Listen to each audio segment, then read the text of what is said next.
Meera society में नई नई रहने आई थी। एक रोज उसकी पड़ोसन कहती है, हाय, मेरा नाम तमन्ना है, मैं पास के घर में रहती हूँ। आप नई आई हैं तो सोचा मिलाऊं। अच्छा किया, आइए ना बैठिए, मैं आपके लिए चाय लेकर आती हूँ। अरे नहीं, चाय तो मैं साथ लाई हूँ। सोचा आपने अभी अपना किचन सेट किया होगा कि भी नहीं। ये तो अच्छा किया, सच बहुत मन था चाय पीने का। ये मेरे हाथ के नमकीन खाइए। मीरा और तमन्ना में दोस्ती हो जाती है, लेकिन धीरे धीरे पता चलता है कि दोनों हैं एक दूसरे से बिल्कुल अलग। एक दिन दोनों पार्क में घूम रही थी कि एक लड़की मीरा को देखकर कहती है, कैसे रंग की साड़ी पहनी है, एक तो इतनी गर्मी, ऊपर से चटक रंग, कितनी गवार दिख रही है ना ये पीली साड़ी वाली। हाँ, और बाल भी कैसे उड़े उड़े हैं। तमन्ना को गुस्सा आ जाता है। हाँ, तो उसके उड़े हैं ना, तुम लोगों को क्यों जलन हो रही है? और रहा सवाल साड़ी के रंग का, तो जरा फैशन सेंस ऑन करो। इस समर ये रंग ऑन फैशन है, समझी? वो दोनों लड़कियां तमन्ना से लड़ने आ जाती हैं कि अरे छोड़ ना, जी रहने दीजिए। हाँ, सही कह रही हैं, खराब ही तो है मेरे बाल और साड़ी, आप प्लीज जाइए यहाँ से। अरे क्यों इतना स्वीट बनती है तू सबसे? हर किसी को जवाब दिया करना। अरे क्या करना है, वो बुरा बोल रहे हैं तो अपना मुंह भी खराब कर ले क्या?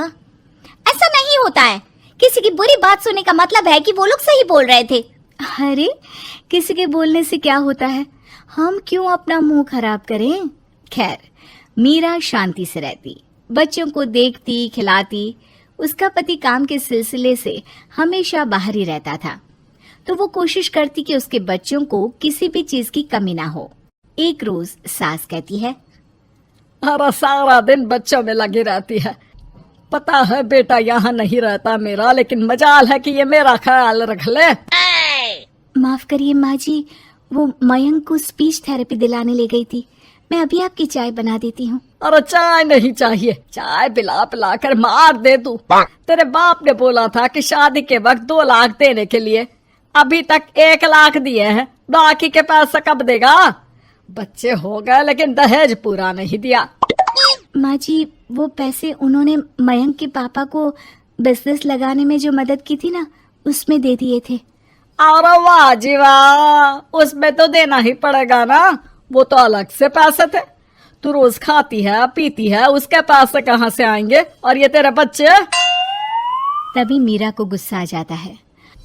वो सास को आंख दिखाती है और सास कुछ सोचकर वहां से निकल जाती है।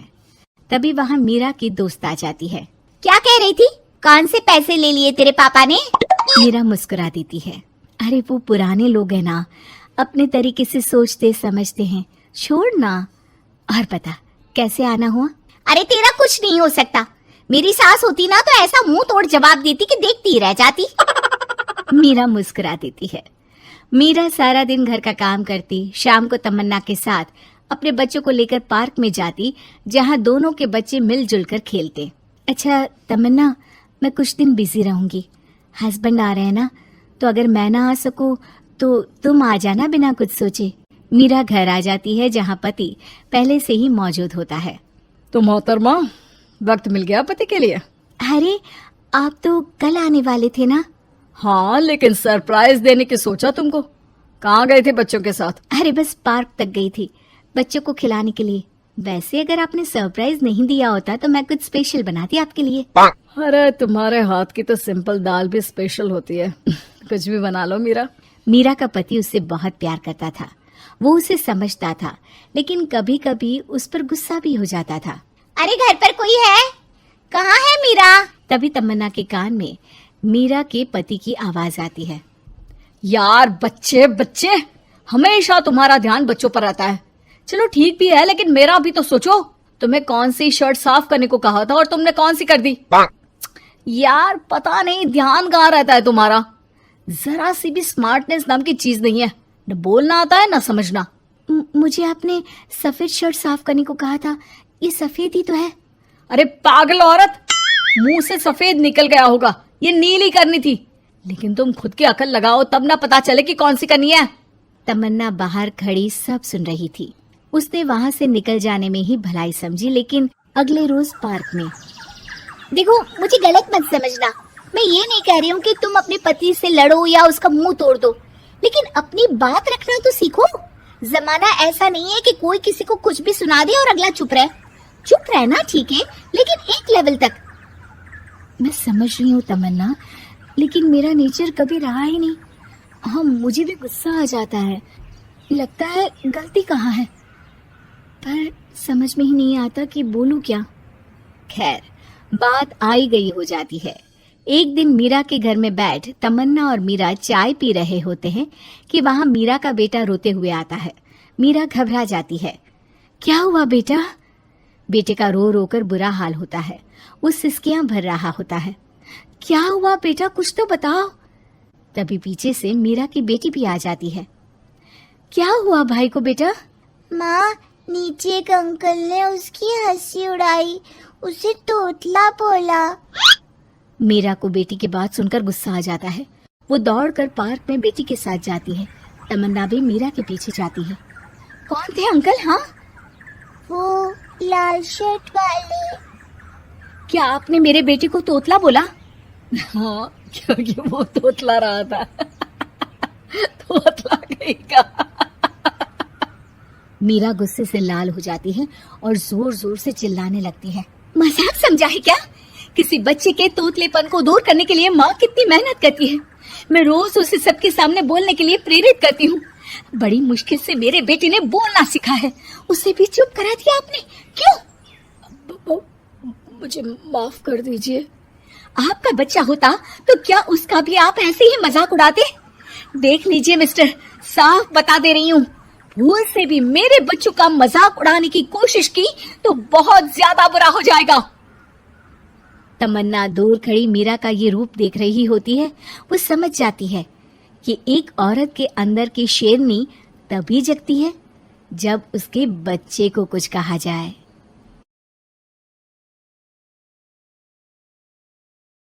ये कहानी उस डरी हुई लड़की की है जिसकी शादी 3 महीने में तय हो चुकी है। अरे क्या रमा, क्यों उठ गई बेटा इतनी जल्दी? थोड़ी देर और आराम कर लेती ना।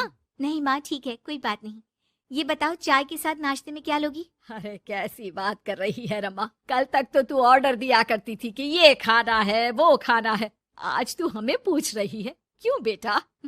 माँ, अब ऐसे ही बोलिए ना, क्या खाएंगी? बेसन की रोटी बना दूं दही के रायते के साथ? माँ कुछ सोचती है, फिर कहती है, अच्छा सुन, ये बता, रोहन का फोन आता है? शादी होने वाली है तेरी उससे, बात करती रहा कर। हाँ हाँ माँ, बात होती रहती है, मॉर्निंग में मैसेजेस भी डालती हूँ। अच्छा माँ, नाश्ता बना कर आती हूँ। ये बदलाव रमा में अचानक आए थे। कहाँ तो वो देर से उठती, बिस्तर पर ही नाश्ता खाना और आराम से नहाना। माँ ने बचपन से ही किसी राजकुमारी की तरह रखा। पढ़ने में होशियार और काफी सोचने वाली लड़की थी रमा। क्या बात है, आज तो नाश्ता बिल्कुल अलग बना है। ये कॉम्बिनेशन अपने घर में तो मैंने नहीं खाया। पापा, वो रोहन की मम्मी सोमवार को यही खाती है, इसलिए मैंने बनाया सीखने के लिए। ठीक नहीं लगा तो कुछ और बना देती हूँ। अरे नहीं नहीं, हमारी समधन जो खाएगी हम भी साथ बैठकर वही खा लेंगे। वैसे इट्स वेरी हेल्दी। हाँ रमा, गुड, वेरी गुड। पापा के मुंह से तारीफ सुनकर रमा खुश हो जाती है। वो रोहन को फोन करती है। पता है, पापा ने मेरे हाथ के नाश्ते की तारीफ की, बोल रहे थे it's very tasty Rama. Good good, सही है। अच्छा देखो, कल मम्मी पापा कुछ भी ग्रीन वेजिटेबल का खाते हैं, जैसे पालक पनीर या फिर मिक्स सलाद के साथ ब्राउन ब्रेड। तुम बना लेना कल, और हाँ, पिक्स शेयर करना, मैं माँ को दिखा दूंगा। ठीक है, भेज दूंगी। अगले दिन रमा फिर कुछ नया बनाकर रोहन को फोटो भेजती है। अपनी माँ को दिखा देना, ये मैंने बनाया है। तभी वहाँ उसकी माँ आ जाती है। ये क्या बेटा, ये हाथ कैसे चल गया तुम्हारा? अरे कुछ नहीं माँ, वो तो बस ऐसे ही। आप बताओ ना, क्या चाहिए? अरे कुछ नहीं बेटा, ला मैं हाथ में दवा लगा देती हूँ। माँ हाथ में दवा लगा रही थी कि पता नहीं रमा क्या सोच रही थी। थोड़ी परेशान सी थी। क्या हुआ रमा, क्यों परेशान लग रही हो? रोहन से कोई बात हुई है क्या? नहीं माँ, आज जो बनाया उसकी फोटो मांगी थी रोहन ने, दे तो दी, लेकिन अभी तक कोई रिप्लाई नहीं आया। माँ कुछ सोचती है, फिर रमा के फोन से उसके जले हुए हाथ की फोटो खींचकर भी रोहन को भेज देती है। अरे माँ, ये क्या कर रही हो? वो सोचेगा कि मुझे काम करना आता ही नहीं। हाँ तो सोचने देना, पढ़ाई में नहीं मिल पाता था वक्त, जितना सीखा है काफी है। वक्त के साथ ही खाना बनाना, घर संभालना सब कुछ आ जाता है। थोड़ी देर में रमा के फोन का मैसेज बजता है। रमा के पास रोहन का फोन आ जाता है। माँ को ये खाना देखने में ही अच्छा नहीं लगा। बोल रही थी कि तुम्हें बोल दूं कि अच्छे से बनाना सीखे। ना हो तो कोई क्लास ज्वाइन कर ले, मैं पैसे दे दूंगा। और हाँ, प्लीज यार ऐसी डरावनी जलने कटने खून खराबे वाली फोटो मत भेजा करो। जल गई क्या? तुम्हें खाना नहीं बनाना आता क्या? मुझे ब्लेम मत करो। मैंने ब्लेम करने के लिए नहीं, बस अपनी सीरियस एफर्ट दिखाने के लिए ये फोटो भेजी थी। वैसे भी मैंने नहीं, मॉम ने भेजी थी, पता नहीं क्यों। ओ यार, तुम्हारी मॉम क्यों इतना इंटरफियर कर रही है? वैसे अभी ये हाल है तो बाद में तो वो हमारे घर में ही ताक जाग करती रहेंगी। उनसे कहो कि मैं तुम्हें उस घर के लिए तैयार कर रहा हूँ जहाँ अब तुम्हें पूरी जिंदगी रहना है। रमा को रोहन की बात ठीक नहीं लगती। वो फोन रख देती है, लेकिन सोच में पड़ जाती है कि आखिर वो ये बात माँ को बताए कि नहीं। अब हर वक्त या तो वो रोहन का बताया खाना बना रही होती है या उसके कहने पर उसकी पसंद की टीवी शोज, वेब सीरीज या फिर किताब पढ़ रही होती है। क्या बात है रमा, आजकल मैं देख रही हूँ कि तुम बहुत परेशान सी रहने लगी हो। कोई बात हो तो बता दो बेटा। नहीं माँ, वो रोहन ने कहा था कि उसकी पसंद मुझे पता होनी चाहिए, जिससे कल को हम साथ हो तो हम लोग मिलकर अच्छे से बात कर पाए। उसने कुछ वेब सीरीज देखने को कहा था, लेकिन क्या कहूँ माँ, मेरी तो समझ में ही नहीं आ रही वेब सीरीज। अरे तो बोल देना रोहन को नहीं देखनी, या फिर एक काम कर, तू उसे अपनी पसंद का सिर्फ एक गाना सुनने को बोल। ला मैं मैसेज कर देती हूँ। ना माँ, आप तो रहने दो। पिछली बार भी जब मैंने उसे बोला कि आपने मैसेज किया है तो वो गुस्सा हो गए थे। अच्छा, क्या बोल रहा था? यही कि माँ क्यों इंटरफेयर कर रही है, मैं तुम्हें उस घर के लिए तैयार कर रहा हूँ जहाँ तुम्हें पूरी जिंदगी रहना है। माँ अब समझ जाती है कि रोहन उसकी रीमा के लिए ठीक नहीं है। रहने दे रीमा, ये रोहन मुझे ठीक नहीं लगता। तू बोल तो मैं कोई और रिश्ता देखूं। अरे नहीं माँ, मेरे पूरे फ्रेंड सर्कल में ये बात हो गई है, नाते रिश्तेदार आस पड़ोस सभी। हाँ ठीक है बेटा, चल कुछ दिन और देख ले, लेकिन ये मत सोचना कि यहाँ शादी नहीं हुई तो कुछ बुरा हो जाएगा। ये देखना कि इससे शादी हुई तो भविष्य कैसा रहेगा, समझी? प्यार, विश्वास और इज्जत से बढ़कर कुछ भी नहीं है। रीमा माँ की बात पर हाँ बोलकर वहाँ से चली जाती है। अगले रोज रोहन का फोन रीमा के पास आता है। मैंने तुम्हें एक स्किन डॉक्टर का फोन नंबर दिया है। माँ बोल रही थी कि तुम सांवली हो और दिखने में भी नैन नक्श थोड़े। एक काम करो ना, तुम इनसे अपना ट्रीटमेंट शुरू करवा लो, होप कि थोड़ी देखने लायक हो जाओ। आज तक रीमा से किसी ने इस तरह बात नहीं की थी। वो ये बात सुनकर सीधे शीशे के सामने खड़ी हो जाती है।